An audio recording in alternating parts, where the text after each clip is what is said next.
I'm passing through the same sort of windy section, and I feel a bit of a push.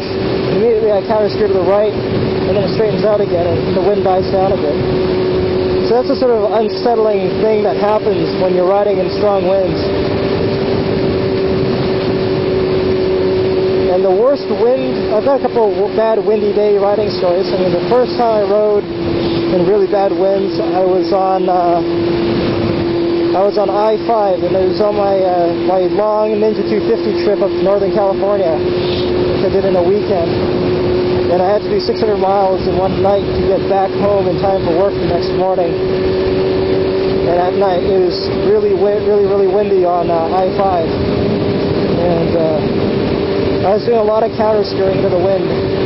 But even then it was very uneven wind, it was gusting, so if you're counter steering pretty hard, and you're being blown from one side of the wind, and then the wind stops and changes direction, there's that split second where you're still counter steering over, and then you adjust, and so you get this sort of unstable or unsteady flicking quality about it.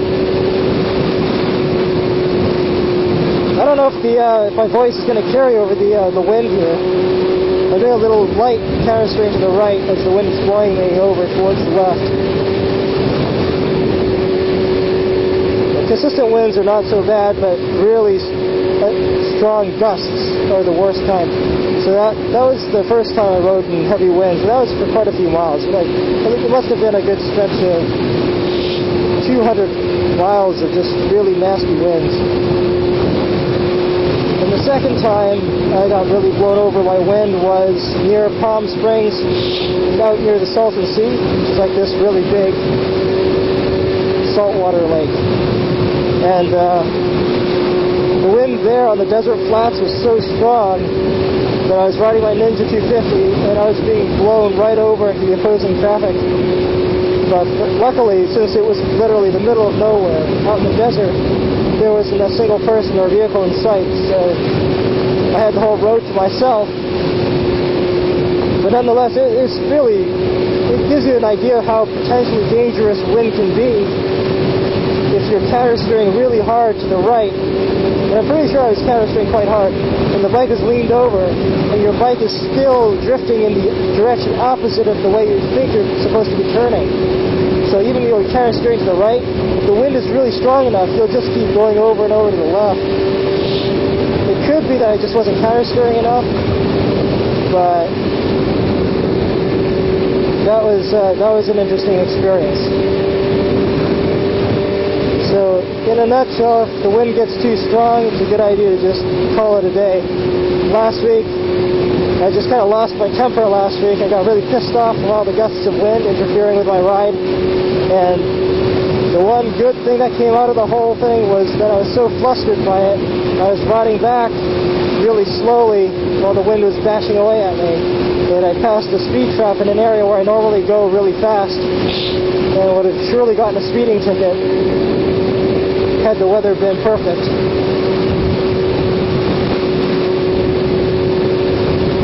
So I guess I have that to thank the wind for.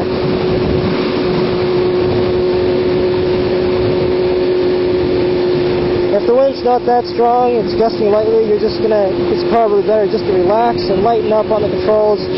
Just let the wind blow you around a little bit. It's not the end of the world.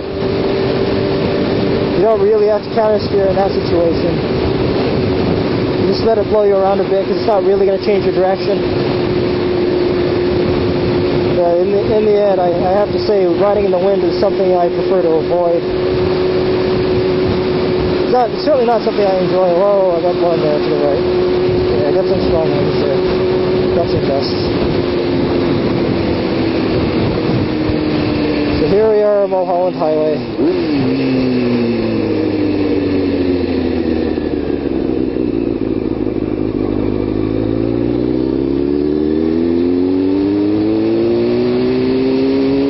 Hopefully I should be a little more protected from the wind in the canyon here. It wasn't really the case last week. There's a lot of exposed areas I get hit by wind.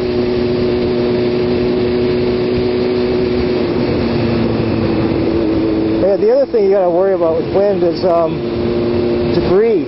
Just random surface hazards that get dynamically created like cardboard boxes and things like that being blown into the street in front of you. That's always exciting. So that's another thing to keep in mind when you're riding in wind, is that the conditions can change more rapidly in terms of garbage being thrown onto the road.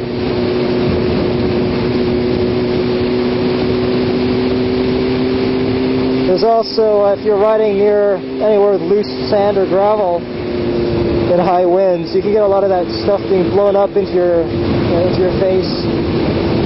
So it's kind of nice to have a full face helmet.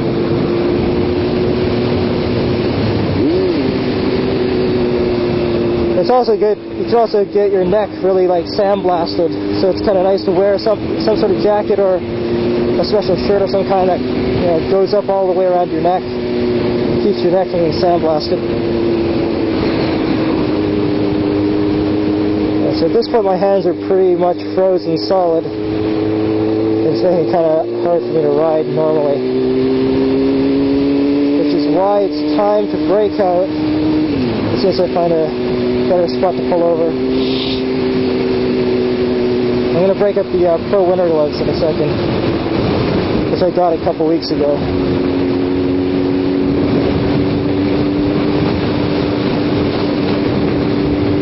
There's a little bit of wind there.